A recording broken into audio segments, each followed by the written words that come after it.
Hello बच्चों, कैसे हैं आप सब। जैसा कि आप जान रहे हैं कि इस चैनल पर केमिस्ट्री से रिलेटेड वीडियो डाले जा रहे हैं, तो आइए इस क्रम को आगे बढ़ाते हैं। देखिए, हमारा जो नेक्स्ट टॉपिक है वो है इलेक्ट्रॉन बंधुता। लेकिन उस टॉपिक को जानने से पहले हम लोग कुछ बातें जान लेते हैं जो केमिस्ट्री में बहुत ज़रूरी होती है। देखिए, जैसे मान लीजिए ये है Na, ठीक है ना, सोडियम का प्रतीक है, ये मैंने आपको पढ़ाया था। अगर इसके नीचे यहाँ पर कोष्टक में S लिखा हुआ है, ठीक है ना, या दिया है कोई और तत्व, मान लीजिए Ag दिया है और उसके यहाँ पर नीचे S दिया है, ठीक है। तो इस S का मतलब होता क्या है, ये पहले हम लोग जान लेते हैं। देखिए, इस S का मतलब होता है ये जो तत्व दिया है ये सॉलिड फॉर्म में है, यानी कि ये ठोस फॉर्म में है, यानी ठोस रूप में है, ठीक है ना। इस S का मतलब होता है सॉलिड,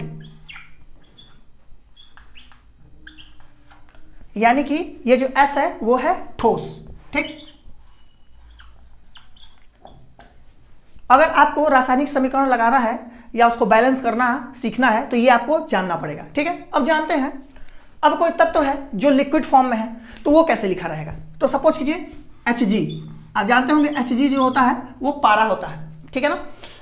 अगर ये लिक्विड फॉर्म में रहेगा तो A और Q लिखा रहेगा यहाँ पे, ठीक है। तो इस A और Q का मतलब होता है लिक्विड, यानी कि द्रव अवस्था, यानी ये जो पारा दिया है ये द्रव अवस्था में रहेगा। ये AQ है जो बता रहा है कि ये लिक्विड अवस्था में है, ठीक है। अब लिक्विड अवस्था में जितने भी तत्व रहेंगे उनके नीचे AQ ही लिखा रहेगा, ठीक है ना। अब जैसे कि मान लीजिए ब्रोमियन है, मान लीजिए ब्रोमीन है, ठीक है। तो इसके नीचे भी क्या लिखा रहेगा, A और Q, यानी कि ये लिक्विड फॉर्म में रहेगा, ठीक है ना। चलिए अब आगे देखते हैं, अगर गैस अवस्था में रहेगा तो कैसा लिखा रहेगा, ठीक है। अब कोई तत्व अगर गैस अवस्था में रहेगा तो उसके नीचे G लिखा रहेगा, जैसे कि ये है हाइड्रोजन, ठीक है। तो इसके नीचे स्मॉल g बना रहेगा, यानी इससे पता चलता है कि ये क्या है, गैसीय अवस्था में है। अब अगर ये N यानी कि नाइट्रोजन, तो इसके नीचे G बना रहेगा, ठीक है। तो उम्मीद है बच्चों आप समझ गए होंगे कि S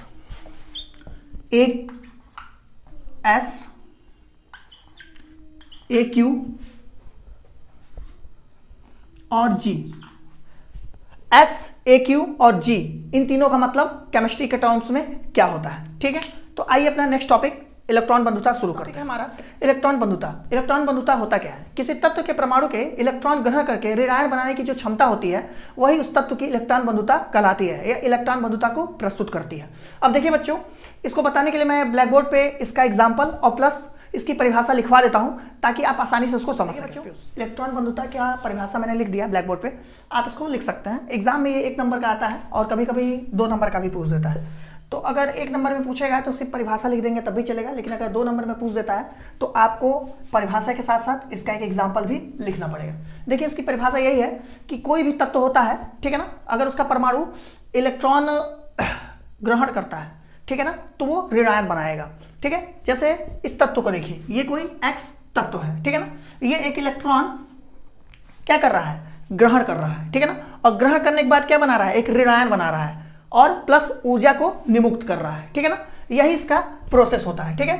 अब एक चीज केमिस्ट्री में ये बात आप अच्छे से समझ लीजिएगा, अगर कोई तत्व है, सपोज कीजिए आप जानते हैं कि जो सोडियम होता है इसका परमाणु क्रमांक कितना होता है, 11 होता है, ठीक है ना। तो अगर मैं ऐसे कहूं कि इसका इलेक्ट्रॉनिक विन्यास लिखिए तो आप क्या लिखेंगे, आप लिखेंगे 2, 8 और 1। अगर 2, 8 और 1 लिखेंगे, ठीक है ना, किसके हिसाब से, KLMN कोस के हिसाब से, KLMN कोस के हिसाब से 2, 8, 1 हो जाएगा, ठीक है। लेकिन अगर आप केमिस्ट्री के नियम को फॉलो कर रहे हैं तो अगर इसी सोडियम पे Na प्लस हो जाए तब इसका इलेक्ट्रॉनिक विन्यास बदल जाएगा, ठीक है। क्योंकि अगर 1 इस पे प्लस है तो यानी कि ये एक इलेक्ट्रॉन त्यागेगा, यानी इसके बाहरी कक्ष में जो इलेक्ट्रॉन उपस्थित है वो निकल जाएगा, ठीक है। तब इसका इलेक्ट्रॉनिक विन्यास हो जाएगा 2 और 8, ठीक है। पहले क्या था, जब कोई चार्ज नहीं था तो तब था 2, 8, 1, और जब चार्ज आ गया तो 2, 8, ठीक है, यानी कि एक इलेक्ट्रॉन जो बाहरी वाला है वो निकल गया है, ठीक है ना। तो किसी तत्व पे अगर प्लस है तो वो एक इलेक्ट्रॉन त्यागेगा, और अगर उसके ऊपर माइनस लगा है तो वो एक इलेक्ट्रॉन ग्रहण करेगा।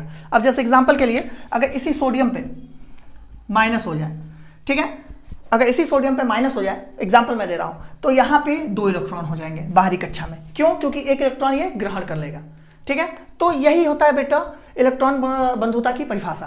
ठीक है, इसको आप अच्छे से नोट डाउन कर लीजिए, कल इसको और अच्छे से हम लोग समझेंगे, तब मैं अच्छे से आपको बैलेंस करना भी बता दूंगा कैसे बैलेंस किया जाता है। ठीक है, कल मैं हो सकता है आयनन और आयन ये सब भी बताऊंगा आपको। ठीक है, धन्यवाद।